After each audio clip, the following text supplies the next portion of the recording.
नमस्कार दोस्तों, स्वागत है हमारे YouTube चैनल पर। हम रोज आपके लिए पुराणों से जुड़ी आध्यात्मिक कथाएं लेकर आते हैं। हाँ, लेकिन कथा शुरू करने से पहले अगर आपने हमारे चैनल को सब्सक्राइब नहीं किया है तो जरूर कर ले और बेल आइकन को दबाना ना भूलें, ताकि जब भी हम नई वीडियो डालें तो सबसे पहले आपके पास पहुंचे। तो चलिए अब हम कथा की तरफ बढ़ते हैं।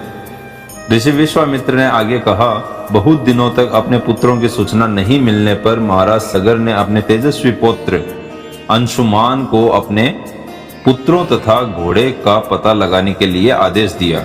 वीर अंशुमान सशस्त्रों से सुसज्जित होकर अपने चाचाओं के द्वारा बनाए गए मार्ग से पाताल की ओर चल पड़ा। मार्ग में मिलने वाले पूजनीय ऋषि मुनियों का यथोचित सम्मान करके अपने लक्ष्य के विषय में पूछता हुआ उस स्थान तक पहुंच गया जहां पर उसके चाचाओं के भस्मीभूत शरीरों की राख पड़ी थी और पास ही यज्ञ का घोड़ा चल रहा था। अपने चाचाओं के भस्मीभूत शरीरों को देखकर उसे अत्यंत क्षोभ हुआ। उसने उनका तर्पण करने के लिए जलाशय की खोज की, किंतु उसे कोई भी जलाशय दृष्टिगत नहीं हुआ। तभी उसकी दृष्टि अपने चाचाओं के मामा गरुड़ पर पड़ी। उन्हें सादर प्रणाम करके अंशुमान ने पूछा कि हे पितामह, मैं अपने चाचाओं का तर्पण करना चाहता हूँ। समीप में यदि कोई सरोवर हो तो कृपया करके उसका पता बताइए। यदि आपको इनकी मृत्यु के विषय में कुछ जानकारी है तो वह भी मुझे बताने की कृपा करें। गरुड़ जी ने बताया कि किस प्रकार से इंद्र ने घोड़े को चुराकर कपिल मुनि के पास छोड़ दिया था और उसके चाचाओं ने कपिल मुनि के साथ उद्दंड व्यवहार किया था, जिसके कारण कपिल मुनि ने उन सब को भस्म कर दिया। इसके पश्चात गरुड़ जी ने अंशुमान से कहा कि ये सब अलौकिक शक्ति वाले दिव्य पुरुष के द्वारा भस्म किए गए हैं, अतः लौकिक जल से तर्पण करने से इनका उद्धार नहीं होगा। केवल हिमालय की ज्येष्ठ पुत्री गंगा के जल से ही तर्पण करने पर इनका उद्धार संभव है। अब तुम घोड़े को लेकर वापस चले जाओ, जिससे कि तुम्हारे पितामह का यज्ञ पूर्ण हो सके।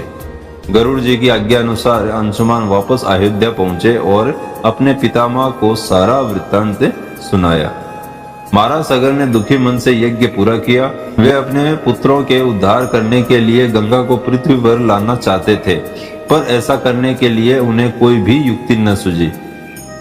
थोड़ा रुककर ऋषि विश्वामित्र ने कहा, महाराज सगर के देहांत के पश्चात अंशुमान बड़ी न्यायप्रियता के साथ शासन करने लगे।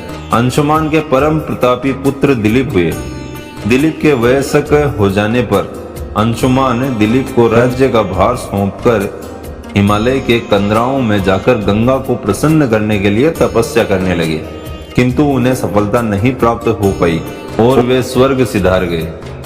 इधर जब राजा दिलीप का धर्मनिष्ठ पुत्र भगीरथ बड़ा हुआ तो उसे राज्य का भार सौंपकर दिलीप भी गंगा को पृथ्वी पर लाने के लिए तपस्या करने चले गए, पर उन्हें भी सफलता नहीं मिली। भगीरथ बड़े प्रजावत्सल नरेश थे, किंतु उनकी कोई संतान नहीं हुई। इस पर वे अपने राज्य का भार मंत्रियों को सौंपकर स्वयं गंगा अवतरण के लिए गोकर्ण नामक तीर्थ पर जाकर कठोर तपस्या करने लगे। उनकी अभूतपूर्व तपस्या से प्रसन्न होकर ब्रह्मा जी ने उन्हें वर मांगने के लिए कहा। भगीरथ ने ब्रह्मा जी से कहा कि हे प्रभु, यदि आप मुझ पर प्रसन्न हैं तो मुझे यह वर दीजिए कि सगर के पुत्रों को मेरे प्रयत्नों से गंगा का जल प्राप्त हो, जिससे कि उनका उद्धार हो सके। इसके अतिरिक्त मुझे संतान प्राप्ति का भी वर दीजिए, ताकि इक्ष्वाकु वंश नष्ट न हो। ब्रह्मा जी ने कहा कि संतान का तेरा मनोरथ शीघ्र ही पूर्ण होगा, किंतु तुम्हारे मांगे गए प्रथम वरदान को देने में कठिनाई यह है कि जब गंगा जी वेग के साथ पृथ्वी पर अवतरित होंगी तो उनके वेग को पृथ्वी संभाल नहीं सकेगी। गंगा जी के वेग को संभालने की क्षमता महादेव जी के अतिरिक्त किसी में भी नहीं है। इसके लिए तुम्हें महादेव जी को प्रसन्न करना होगा। इतना कहकर ब्रह्मा जी अपने लोक को चले गए। भगीरथ ने साहस नहीं छोड़ा। वे 1 वर्ष तक पैर के अंगूठे के सहारे खड़े होकर महादेव जी की तपस्या करते रहे। केवल वायु के अतिरिक्त उन्होंने किसी अन्य वस्तु का भक्षण नहीं किया। अंत में इस महान भक्ति से प्रसन्न होकर महादेव जी ने भगीरथ को दर्शन देकर कहा कि हे भक्त श्रेष्ठ, हम तेरी मनोकामना पूरी करने के लिए गंगा जी को अपने मस्तक पर धारण करेंगे। इसकी सूचना पाकर विवश होकर गंगा जी को सुरलोक का परित्याग करना पड़ा। उस समय वे सुरलोक से कहीं जाना नहीं चाहती थी, इसलिए वे यह विचार करके कि मैं अपने प्रचंड वेग से शिवजी को बहाकर पाताल लोक में ले जाऊंगी, वे भयानक वेग से शिव जी के सिर पर अवतरित हुई।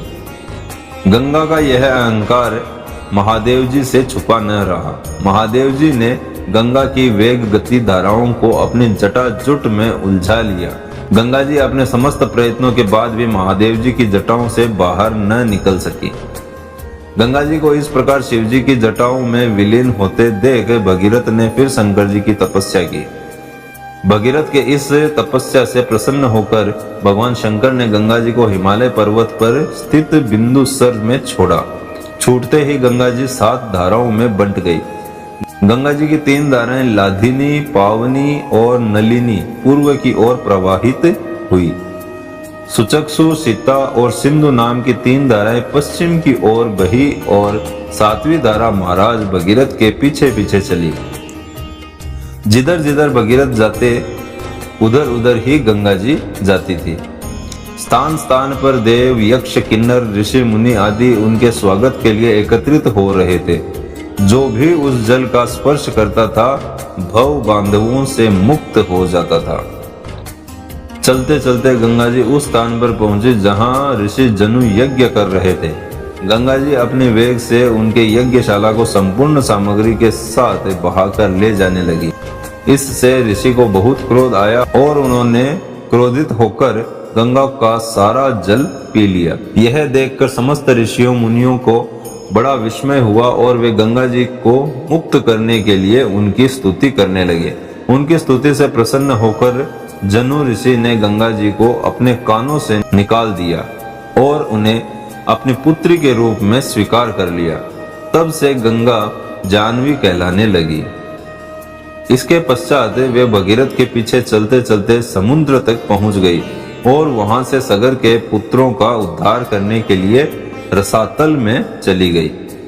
उनके जल के स्पर्श से भस्मीभूत हुए सगर के पुत्र निष्पाप होकर स्वर्ग गए। उस दिन से गंगा के 3 नाम हुए, त्रिपथगा, जानवी और भगीरथी। हे रामचंद्र, कपिल आश्रम में गंगा जी के पहुंचने के पश्चात ब्रह्मा जी ने प्रसन्न होकर भगीरथ को वरदान दिया कि तेरे पुण्य के प्रताप से प्राप्त इस गंगा जल से जो भी मनुष्य स्नान करेगा या इसका पान करेगा वह सब प्रकार के दुखों से रहित होकर अंत में स्वर्ग को प्रस्थान करेगा। जब तक पृथ्वी मंडल में गंगा जी प्रवाहित होती रहेंगी तब तक उसका नाम भगीरथी कहलाएगा और संपूर्ण भूमंडल में तेरी कीर्ति अक्षुण रूप से फैलती रहेगी। सभी लोग श्रद्धा के साथ तेरा स्मरण करेंगे। यह कहकर ब्रह्मा जी अपने लोक को लौट गए। भगीरथ ने पुनः अपने पितरों को जलांजलि दी। कथा समाप्त होने पर वे सब विश्राम करने चले गए। अगर आपको हमारी कथा पसंद आई है तो वीडियो को लाइक करें और चैनल को सब्सक्राइब जरूर करें ताकि हम जब भी नई वीडियो डालें तो सबसे पहले आपके पास पहुंचे। धन्यवाद। मिलते हैं अगली वीडियो में।